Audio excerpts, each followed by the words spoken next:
देखिए मेरा क्या फर्स्ट ऑब्जेक्टिव क्वेश्चन आज का है। सबसे पहले सभी को मेरा नमस्कार, good evening. According to Gauss's law, total electric flux through the close surface is equal to total enclose charge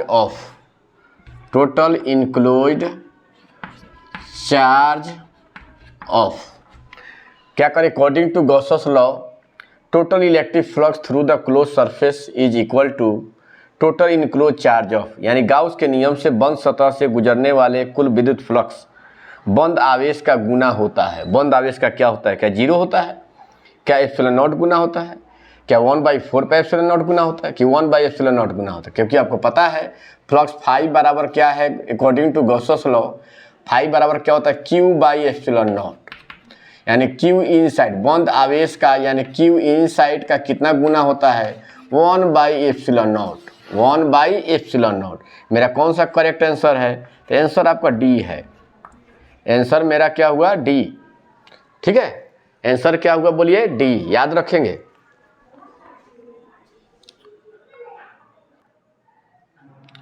क्या कर रहा है बोलिए? If the dipole is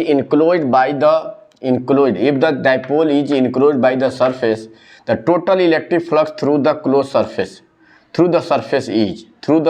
is.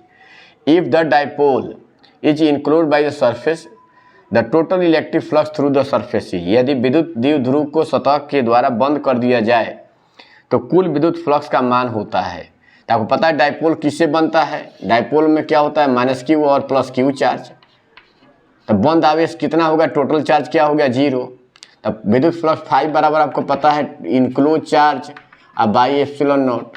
तो बंद आवेश क्या होगा? +Q -Q को जोड़ेंगे तो 0/एप्सिलॉन नॉट क्या हो जाएगा? जीरो हो जाएगा। यानी मेरा आंसर कौन सा होगा? ए नंबर। फाई बराबर क्या होता है? Q inside by epsilon not.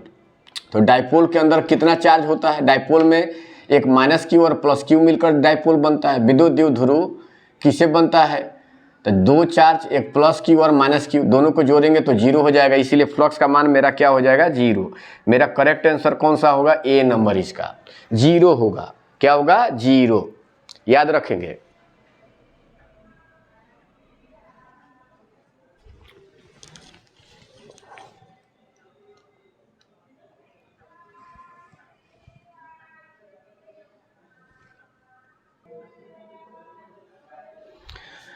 क्या है आपको?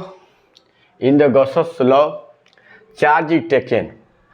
गॉस के नियम में आवेश को लिया जाता है। गाउस के नियम में आवेश को लिया जाता है। बाहरी आवेश को, आउटसाइड चार्ज को, इनसाइड चार्ज को, बंद आवेश को, दोनों बाहरी एवं बंद दोनों के लिए एंड बी है। सभी, इनमें से सभी। आपको पता है केवल गॉस के नियम में कौन सा आवेश लिया जाता है? केवल बंद आवेश ही लिया जाता है। केवल क्या बोलिए? बंद आवेश। बाहर में कितना चार्ज है उससे कोई बहस नहीं होता है, केवल इनसाइड चार्ज। मेरा कौन सा ऑप्शन सही होगा बोलिए? यह बी नंबर मेरा आंसर सही होगा, क्योंकि गॉस के नियम में केवल क्या है? क्लोज चार्ज को ही लिया जाता है। ठीक है,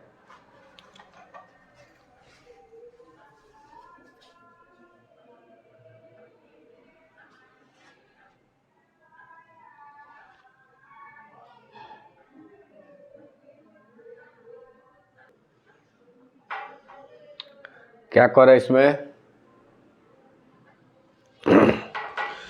कर रहा है कि आपको इफ 10 माइक्रोकूलम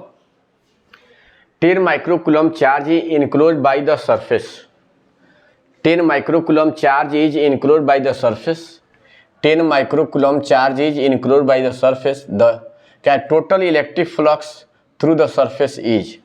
यदि 10 माइक्रोकूलम का आवेश सतह के अंदर बंद हो तो कुल विद्युत फ्लक्स होगा। कुल विद्युत फ्लक्स, तो आपको पता है विद्युत फ्लक्स गॉस के लॉ से फाई बराबर क्या होता है? Q inside by epsilon not. Q inside by epsilon not. तो अंदर में कितना है? 10 माइक्रोकूलम। 10 × 10 का पावर -6। एप्सिलॉन नॉट को क्या 4 पाई से गुना कर लेते हैं ऊपर नीचे, 4 पाई से। तो 1/4 पाई एप्सिलॉन नॉट 9 × 10 का पावर 9 हो जाएगा। 10 × 10 का पावर -6 4 पाई। तो क्या होगा? 9 × 4 = 36 पाई 36 पाई, तो 9 और 1 क्या होगा 10, 10 में से 6 हो गया 4, यानी 10 का पावर 4 वोल्ट मीटर। मेरा कौन सा ऑप्शन सही होगा? 36 पाई गुने 10 का पावर 4 वोल्ट पर मीटर। फाई बराबर Q inside by epsilon not. Q का वैल्यू 10 गुने 10 का पावर माइनस 6 है, माइक्रो है, 10 माइक्रो कूलम, 10 गुने 10 का पावर माइनस 6। एप्सिलॉन नॉट को 4 पाई से ऊपर नीचे गुने के 4 पाई गुने 4 पाई, तो 1/4 पाई एप्सिलॉन नॉट कितना होता है? 9 गुने 10 का पावर 9 है, 10 गुने 10 का पावर माइनस 6 है, 4 पाई यहाँ हो गया, तो 9 चौका 36 पाई, आई 9 आई 1 10, 10 में से 6 हो गया 4, 10 का पावर 4 वोल्ट मीटर। यह मेरा क्या रहा बोलिए? ये आपका बी नंबर आंसर इसका हो जाएगा। ठीक है,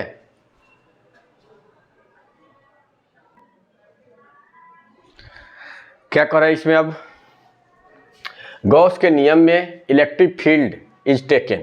गॉस के नियम में in the Gauss's law electric field is taken. Gauss के नियम में विद्युत क्षेत्र को लिया जाता है। गॉस के नियम में विद्युत क्षेत्र को लिया जाता है, केवल इनसाइड विद्युत क्षेत्र को, आउटसाइड विद्युत क्षेत्र में इलेक्ट्रिक फील्ड को, inside and outside electric field को ना, और जीरो।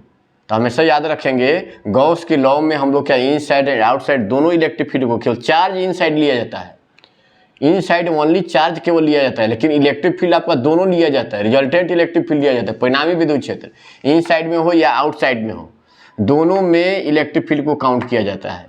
मेरा करेक्ट आंसर कौन होगा? सी। याद रखिएगा इलेक्ट्रिक फील्ड के लिए दोनों लिया जाता है, इनसाइड भी और आउटसाइड में इलेक्ट्रिक फील्ड हो, नेट इलेक्ट्रिक फील्ड लिया जाता है, या इनसाइड में हो या आउटसाइड में हो। लेकिन चार्ज इसमें लेते हैं तो अंदर वाला केवल चार्ज लेते हैं, बाहर वाला चार्ज नहीं लेते हैं। बाहर वाला चार्ज के कारण विद्युत क्षेत्र शून्य होता है, लेकिन आपका भले ठीक है बाहर वाला के फ्लक्स जीरो होता है। केवल इनसाइड एंड आउटसाइड याद रखिएगा, इनसाइड आउटसाइड इलेक्ट्रिक फील्ड लिया जाता है। गॉस के लॉ में विद्युत क्षेत्र कोई पूछे तो दोनों लिया जाता है, क्या इनसाइड और आउटसाइड, यानी अंदर वाला भी बाहर वाला भी। आवेश केवल पूछे तो केवल अंदर वाला। दोनों क्वेश्चन एराइज कर चुके हैं। ठीक है, तो चलिए 5 क्वेश्चन आपको ऑब्जेक्टिव क्वेश्चन आज देखिए। आज का क्लास इतना ही तक रहने देते हैं। चलिए तब तक के लिए गुड बाय, नमस्कार।